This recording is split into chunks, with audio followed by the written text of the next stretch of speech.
got all the money. She'd run on over to Dad. She'd go get her quarter. She'd go get her ice cream. She was a happy camper. Question, what did she learn about money? Yeah, first, that men have all the money. So when she first got married, what do you think she expected of her husband? Yeah, it wasn't quarters anymore. Somehow she graduated, all right? What's the second thing she learned? That women what?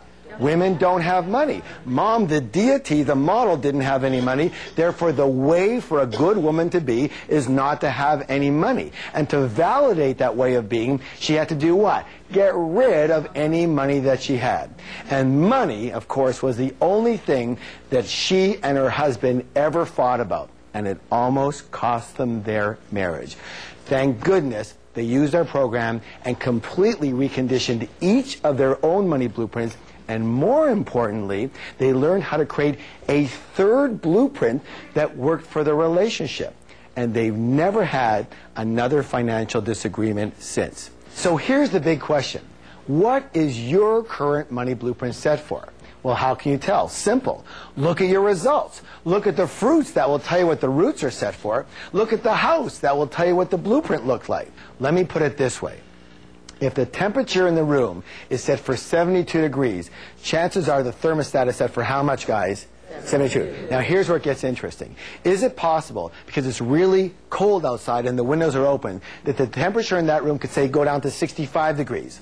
Yes, but what will eventually happen? That thermostat will kick in and drive that temperature right back to 72. Yes or yes? Yes. Now, is it possible, because it's very hot outside and the windows are open, that the temperature in that room could, say, get to 77 degrees?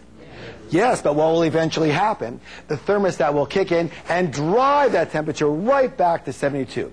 Meaning that the only way to permanently, what's the word, please? Permanently change the temperature in that room is to change that what? Thermostat.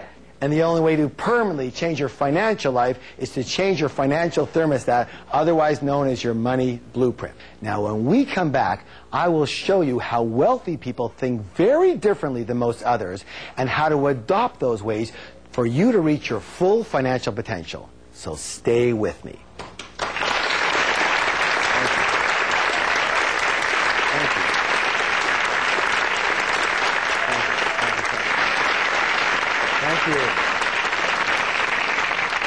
We call the process of manifestation. Do you remember? Your thoughts lead to your feelings, which lead to your actions, which lead to your results. Meaning, again, it all begins with the way you think. So what we're going to do is we're going to examine some of the ways that rich and successful people think very differently than unsuccessful people in order to consider adopting those ways of thinking and resetting our financial blueprints. Now, we're going to call these ways of thinking wealth secrets. Good or good? Good. All right, let's begin. Rich and successful people believe I create my life, and unsuccessful people believe life happens to me. If you want to create real success, it is imperative that you believe that you are at the steering wheel of your life.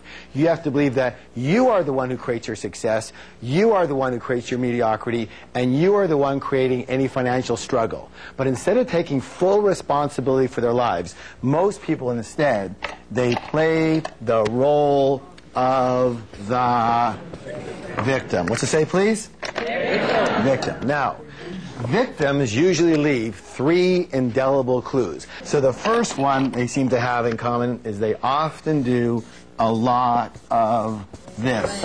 What's the word, please? Blame things. They blame the economy. They blame their type of business. They blame the stock market. They blame the real estate market. They blame the city they live in. They blame the taxes or the government or their employee or their employer. They blame their manager. They blame their partner. They blame their upline. They blame their downline. They blame their husband. They blame their wives, their boyfriend, their girlfriend. It's always something else. It's always someone else. And everyone wants to blame their parents for something. Or they do this. What's the word, please? Justify. Thank you. They justify their situation by saying something like, well, you know, money's not all that important. Well, let me ask you a question. If you said that your husband or your wife or your boyfriend or your girlfriend wasn't that important, would they be around for very long? No. I don't think so, and neither would what? Money. If you didn't think having an RV was important, would you buy one? Would you have one? Of course not. If you didn't think having a pet parrot was important, would you buy one? Would you have one? Of course not. If you don't think money's important, would you have any?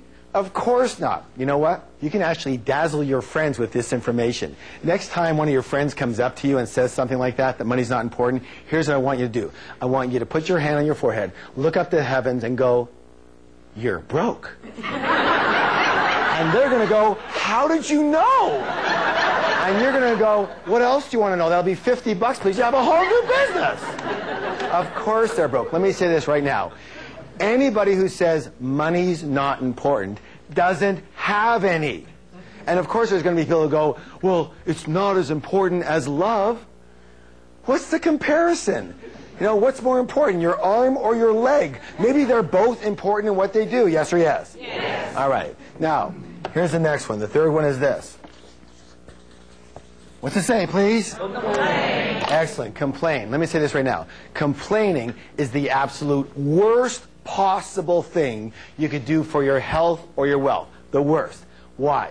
There's a universal principle that says, what you focus on expands. Would you please repeat that with me?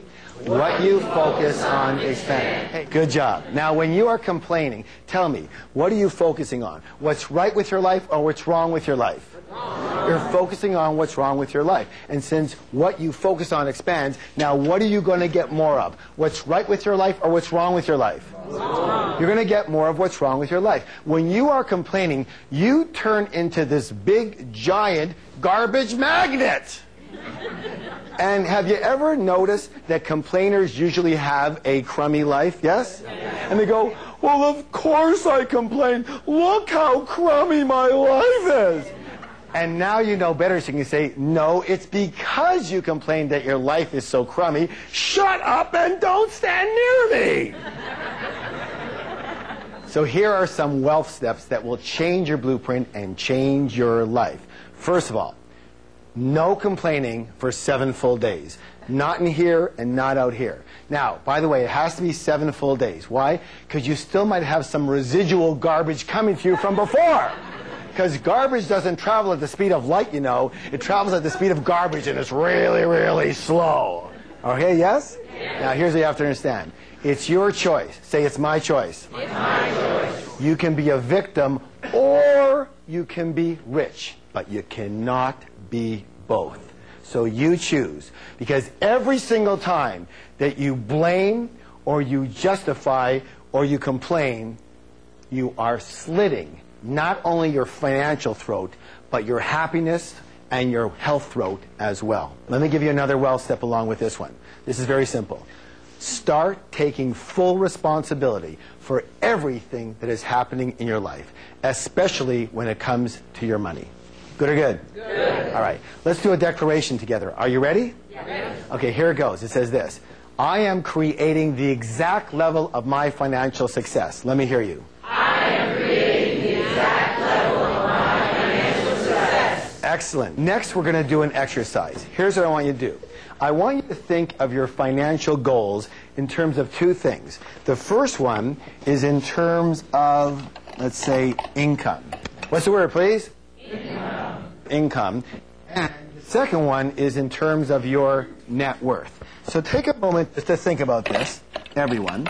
And I'm going to give you a couple examples. Let's say that one of your financial goals for income is that, you know, you want to earn, say, $100,000 a year. Not good or not bad, just say $100,000 a year. That's an example, yes? Yes. And let's say your goal for net worth might be $1 million. Is that possible? Yes. All right, good. Now, here's another wealth secret. Rich and successful people, they play the money game to win.